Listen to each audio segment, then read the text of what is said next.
చాలా మంది హీరోస్ చాలా మూవీస్ ని రిజెక్ట్ చేస్తారు. ఇది చాలా కామన్ పాయింట్. రిజెక్ట్ చేయడానికి చాలా రీజన్స్ ఉంటాయి. లైక్ స్క్రిప్ట్ నచ్చకపోవడం, డేట్స్ కుదరకపోవడం ఆర్ ఎనీ పర్సనల్ ఇష్యూస్.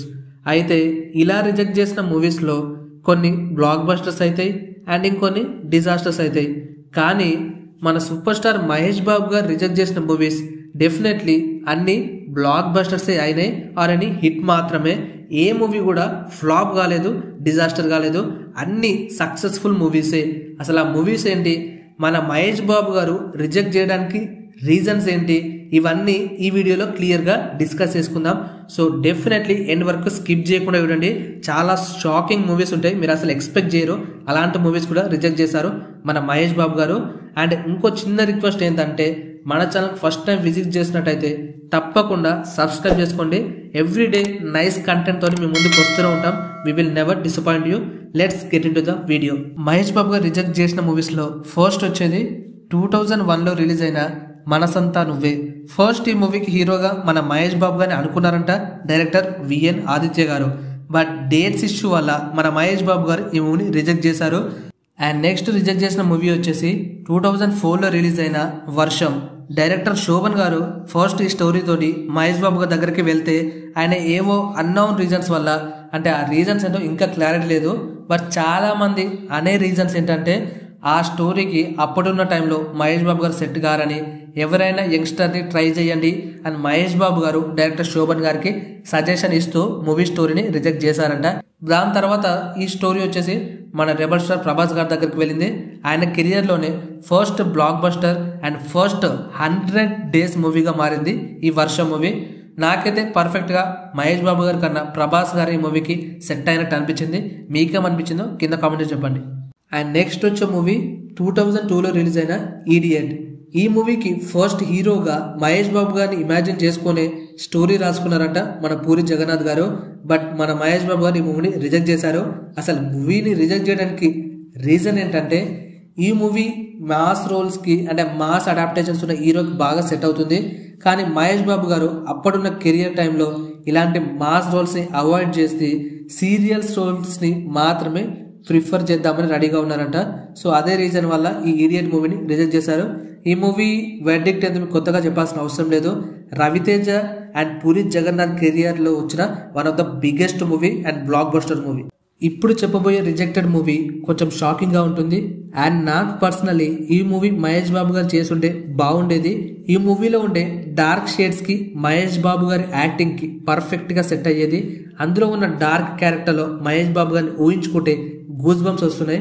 అసలు ఆ మూవీ ఏంటంటే 2005లో రిలీజ్ అయిన గజని.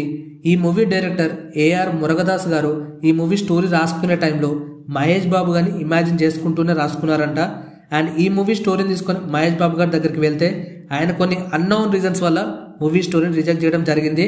ఆ అన్నోన్ రీజన్స్ ఏంటో ఇంతవరకు ఎవరికి తెలియదు. దాని తర్వాత మూవీ స్టోరీ తీసుకొని సూర్య గారి దగ్గరికి వెళ్ళారు. అండ్ ఈ మూవీ పెద్ద బ్లాక్ బస్టర్ జరిగింది.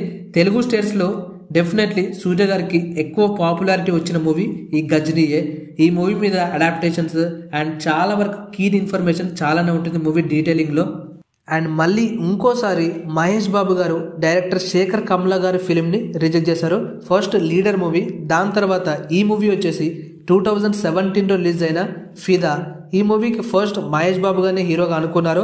ఈ స్టోరీ మహేష్ బాబు గారికి నచ్చింది, కానీ ఆయనకున్న స్టార్డమ్కి ఈ మూవీ సెట్ కాదని, ఒక యంగ్స్టర్ అయితే పర్ఫెక్ట్గా ఉంటాడని ఈ మూవీ స్టోరీని కూడా రిజెక్ట్ చేశారు మన సూపర్ స్టార్ మహేష్ బాబు గారికి. అండ్ నెక్స్ట్ రిజెక్టెడ్ మూవీ వచ్చేసి 2010లో రిలీజ్ అయిన one of the best political drama movie leader.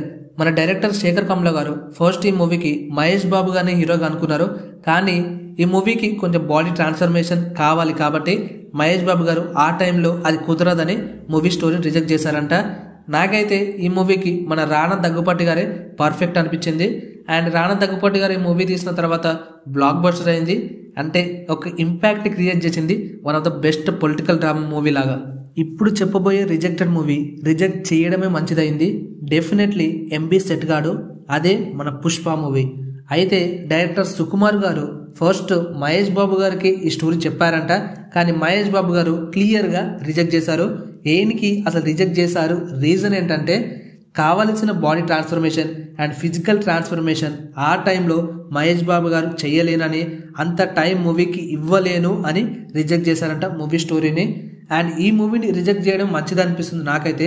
ఎందుకంటున్నానంటే ఆ క్యారెక్టర్కి అల్లు అర్జున్ గారు సెట్ అయినంతగా వేరే హీరోని ఇమాజిన్ చేసుకోవడం డెఫినెట్లీ అంత ఈజీ కాదు. అండ్ ఎస్పెషల్లీ మహేష్ బాబు గారు అంత రా అండ్ రగ్గుడ్ లుక్లో సెట్ కాలేదు ఏమో అనిపిస్తుంది నాకైతే. మీకు ఎలా అనిపించింది? మహేష్ బాబు గారు పుష్ప మూవీలో సెట్ అయ్యేవారా? కింద కామెంట్ చెప్పండి. పొన్నియిన్ సెల్వం ది పార్ట్ 1 ఈ మూవీలో విక్రమ్ గారి character, Karikala character first Mahesh Babu గారిని అనుకున్నారంట డైరెక్టర్ గారు. బట్ మన మహేష్ బాబు ఆ టైంలో ఉన్న మూవీ డిసిజన్స్ అండ్ స్టోరీ నచ్చకపోవడం వల్ల పర్ఫెక్ట్లీ క్లీన్ నో చెప్పేశారు. నాకైతే ఈ మూవీ చేయకపోవడం మంచిది అనిపించింది. ఎందుకంటున్నానంటే మూవీ బాగుంటుంది, స్టోరీ బాగుంటుంది, కానీ దాన్ని ఎగ్జిక్యూట్ చేసే విధానంలో చాలా డిఫరెన్షియేషన్ ఉంది. ఎవరికి ఇప్పటికీ కూడా ఆ క్యారెక్టర్స్ ఎవరు, వాళ్ళ నేమ్స్ ఏంటి, అసలు ఆ క్యారెక్టర్ ఎందుకు ఇనిషియేషన్ జరిగింది క్లారిటీగా ఎక్కడ చూపించలేదు మన డైరెక్టర్ గారు. సో అందుకే ఈ మూవీ ఫ్లాప్ జరిగింది తెలుగు స్టేట్స్లో. అండ్ కాలీవుడ్ వాళ్ళకి హిట్ జరిగింది, ఎందుకంటే వాళ్ళ మూవీ కాబట్టి. వాళ్ళ మూవీస్ తప్ప వేరే మూవీస్ ఎక్కువ చూడరు కాబట్టి. సో ఈ మూవీలో కూడా మహేష్ బాబు గారు ఉండకపోవడమే better. And fans, especially Mahesh Babu గారు ఫ్యాన్స్ బాగా డిసప్పాయింట్ అయిన rejected movie recent blockbuster and controversial movie Animal. Seriously అసలు ఈ మూవీని ఫస్ట్ మన మహేష్ బాబు గారికి చెప్పారని, అండ్ మహేష్ బాబు గారు ఆ బాడీ ట్రాన్స్ఫర్మేషన్ చేయలేక, అంత డార్క్ షేడ్ క్యారెక్టర్ చేయడం ఇష్టం లేక మూవీని రిజెక్ట్ చేశారు అని గట్టిగా రూమర్స్ నడిచాయి, మెయిన్లీ ఎనిమల్ మూవీ రిలీజ్ టైంలో. బట్ రియాలిటీ ఏం జరిగిందో సందీప్ రెడ్డి గారు చాలా ఇంటర్వ్యూస్లో చెప్పారు. మహేష్ బాబు గారికి చెప్పిన స్టోరీ నేమ్ డెవిల్.